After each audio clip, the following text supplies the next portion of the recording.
voy, ha? Voy, oyog'ingizni qayerga yechibsiz? Oyijon, bu zaxku, tepaga yechmoqchi edim. Oyog'ingizni gilam ustiga emas, pastga yechib, yerga yechib chiqing. Mani uyim chikka, yala bo'lib turishi kerak. Bu sizni musorka uyingiz emas. Ol, bolam. Ol, mana bulardan. Menga qara. Xotiningni kecha choy ichayotganini ko'rdim-da. Saryonichi uyib yeyapti. Uyib yesa 10 kunga yetadi.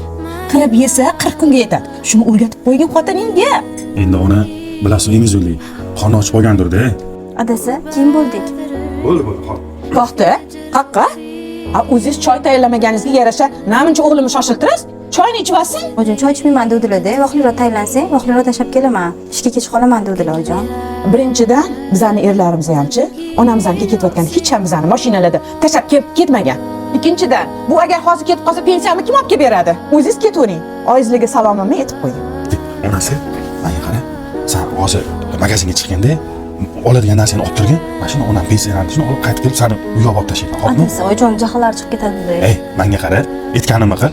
Xo'pmi? Oyimdan xafa bo'lma. Tushundingmi? Oyim xarakterlarini bilasan, xo'p onasi. Sen bo'lsa kim bo'l? Onalarimiz to'g'ri, kelinlik paytida qiynalgan bo'lishi mumkin. Kelinlar shu joyda aqllilik qilib onalarimizdan tarbiya qilmaylik-da. Shunaqa paytda erkak kishi sal aqlini ishlatib, tarozi pallasini bir xil ushlashni o'rganaydi. Oilani tinchligini ushlab turish erkak kishiga bog'liq har doim.